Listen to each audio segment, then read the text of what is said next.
Анатолій Храпчинський зараз на прямому зв'язку. Це колишній офіцер повітряних сил, заступник директора компанії виробника засобів РЕП. Наші вітання вам, пане Анатолію. Вітаю. Стосовно навчання наших пілотів на оцих от літаках, те, що буде в Чехії, це спільний проєкт. Можете роз'яснити, будь ласка, це пов'язано виключно з безпековими моментами, так? Чому саме Чехія, а не десь в Україні? Ну, не тільки безпекового моменту, треба зрозуміти, що насправді Чехія свого часу експлуатувала радянський парк літаків, тому вони найбільше розуміють зміну використання літаків. Наприклад, якщо ми кажемо там з МіГ-29 переходимо на F-16, те, що відбувається у нас зараз. Тому я думаю, що і плюс додатково треба не забувати, що Л-39 – це чешський літак, і він є тим етапом переходу підготовки пілотів українських до F-16, які будуть вже навчатися на учбовій базі більш такого сучасного зразка.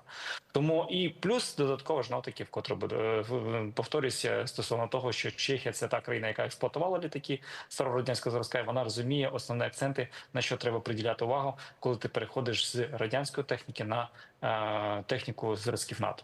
Напевно, що окрема увага буде приділена складанню і шліфуванню цього пазла, який складається з того, що було старе, з того, що є нове, з того, що обіцяне, але досі не прийшло. Певно, що тоді, коли буде навчання, воно ж буде із прицілом на ті літаки, які були нам шведські, приміром, обіцяні, але досі до нас не долетіли. Чи як?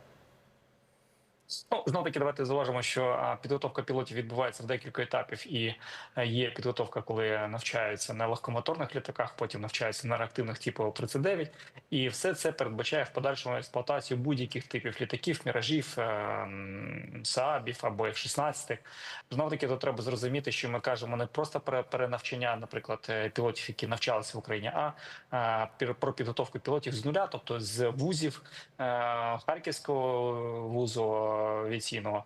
Тому тут ми кажемо про більше можливості, про потребу збільшення саме кількості підготовлених пілотів для того, що з урахування того, що збільшується і парк українських літаків, які ми експлуатуємо, саме європейських, точніше американських літаків. Пане Анатолію, від літаків до безпілотників. Тут сьогодні стали відомі загалу фотографії українського ударного дрона FP-1. Я думаю, ви теж їх бачили. Заявлена дальність у нього 1600 кілометрів, бойова частина вагою 120 кілограмів. Кажуть, що це наш діпстрайкер презентований. 120 кілограмів. Це ж, ну скажімо так, що можна знищити і пошкодити на такій хорошій відстані? Коли ми кажемо про корисне навантаження наших дронів, коли кажуть, що 25 кілограмів для нашого дрону – це замало, я завжди приводжу в приклад, що саме маленька ядерна бомба важить 25 кілограмів, і від якої наслідки суттєві. Тому тут, знов-таки, треба казати про технологічність, і оскільки вже фото оприлюднено, можна казати про технологічність виконання цього виробу і якість виконання. Знов-таки, давайте зауважимо, що Україна подолала низку проблем, яка дозволила створити безпілотні системи, які відповідають вимогам сучасних ракет, які точні до влучання, які виконують обхід засобів радіоелектронної боротьби, можуть працювати при відсутності супутникових навігаційних допомічників. Тому тут насправді ми кажемо про технологічність, яку ми подолали і запропонували рішення, які дозволяють нам працювати глибоко по території Російської Федерації, настільки глибоко, що Російська Федерація зараз передислоковує свою стратегічну авіацію на авіабазу Біла, яка знаходиться на понад 4000 кілометрів від кордонів України. Тобто ми показує про якість наших спроможностей, про те, що роблять наші сили оборони, наші військові, які вижимають максимум з будь-якого озброєння, створюючи такі претенденти, коли навіть з морських платформ перехоплюються російські літаки.